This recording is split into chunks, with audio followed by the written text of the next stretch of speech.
السلام علیکم ورحمۃ اللہ وبرکاتہ۔ بسم اللہ الرحمن الرحیم۔ قسم اس وقت کی جب زندگی شروع ہوگی کا دوسرا حصہ میں پڑھنے جا رہی ہوں۔ یہ کہانی ایک منکر خدا لڑکی کی داستان سفر ہے جو سچ کی تلاش میں نکلی تھی۔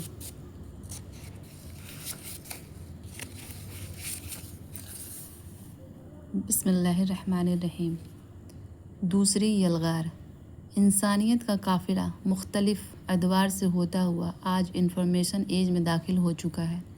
اس مرحلہ سفر میں انسانیت کی امامت اہل مغرب کے ہاتھ میں ہے۔ ان کی زبان، تہذیب، ثقافت، علم، فلسفی، اقدار اور حیات و کائنات کے بارے میں ان کے نظریات آج دنیا بھر میں غالب ہیں۔ دنیا پر اہل مغرب کا یہ غلبہ ان کی دوسری یلغار کا نتیجہ ہے۔ ان کی پہلی یلغار صنعتی دور کے آغاز میں ہی ہوئی تھی، مگر اس وقت اس کا غلبہ سیاسی نوعیت کا تھا۔ ان کے تہذیبی اثرات محکوم اقوام کی اشرافیہ ہی تک محدود تھے۔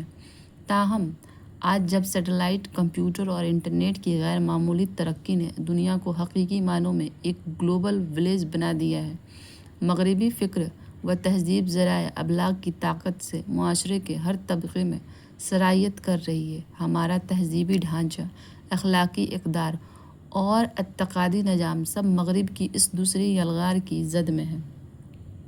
اس میں شک نہیں کہ اس یلغار کا پہلا نشانہ ہمارا تہذیبی ڈھانچہ اور اخلاقی نظام بنے ہیں، لیکن اس کا آخری ہدف ہماری مذہبی اور اعتقادی نظام ہی ہوگا۔ یہ بنیادی حقیقت کہ عالم کا ایک پروردگار ہے جو کائنات کا نظام براہ راست چلا رہا ہے، وہ اپنے رسولوں کو لوگوں کے پاس بھیجتا ہے تاکہ وہ اس کی مرضی سے لوگوں کو آگاہ کرے۔ پھر ایک دن وہ اپنے وفاداروں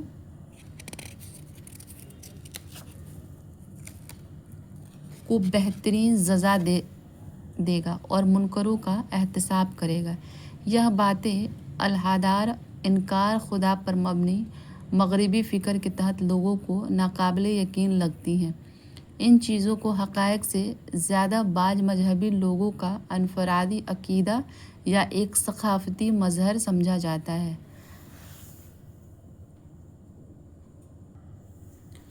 جدید دنیا میں مذہبی افکار سے متعلق یہ تصورات عام ہیں، مگر ہمارے یہاں پچھلی 2 نسلوں میں مذہبی فکر کے غلبے کی بنا پر یہ چیزیں نمایاں نہیں ہو سکتی تھیں۔ تاہم حقیقت یہ ہے کہ انٹرنیٹ اور سیٹلائٹ ٹی وی چینل کی وجہ سے تبدیلی کا ایک عمل آہستہ آہستہ شروع ہو چکا ہے۔ ان ذرائع کی پہنچ اور قوت کے بنا پر الحداد کا اصل نشانہ ہماری جدید نسلیں اور نوجوان ہیں۔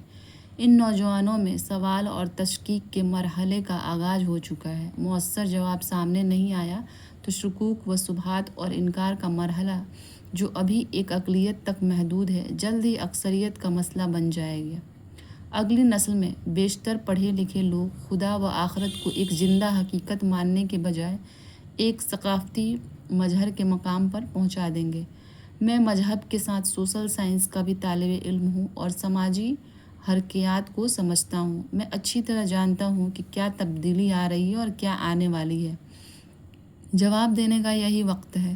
اس کے بعد کوئی جواب مؤثر نہیں ہوگا۔ نوجوان نسل کو بچانے کا یہی وقت ہے۔ اسی احساس کے تحت میں نے آج سے 2 برس قبل جب زندگی شروع ہوگی کے نام سے ایک ناول شائع کیا۔ اللہ تعالیٰ نے اس کتاب کو وہ مقبولیت عطا فرمائی جو کم ہی تحریروں کو ملا کرتی ہیں۔ جب زندگی شروع ہوگی میں میرا مقصد روز قیامت کو ایک زندہ حقیقت کی شکل میں دکھانا تھا۔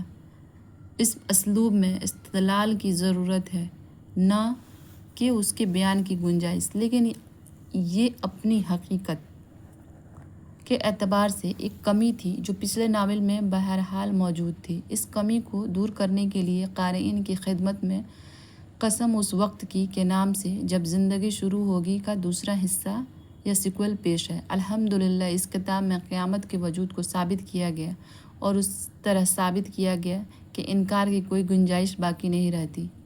ظاہر ہے یہ ایک معجزانہ کام ہے جو کسی انسان کے بس کی بات نہیں۔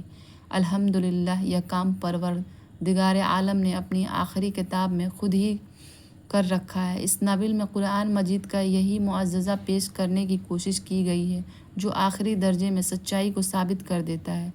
اس بندہ عاجز کے نزدیک ایک قرآن کریم کا یہی وہ معجزہ ہے جو رہتی دنیا تک ہر انسان پر حجت قطعی ہے۔ ہمارے اہل علم اس معجزے کو سمجھتے اور اپنے کتابوں میں بیان کرتے ہیں، مگر عام مسلمانوں کی اکثریت پر اس کی اہمیت واضح نہیں ہے۔ مگر در حقیقت ہر مسلمان کی ذمہ داری ہے کہ وہ اس معجزے کو سمجھے اور دوسرے کو سمجھائے۔ یہ ناول اس کام کو ایک کہانی کی شکل میں آسان کرنے میں انشاءاللہ بہت معاون و مددگار ثابت ہوگا۔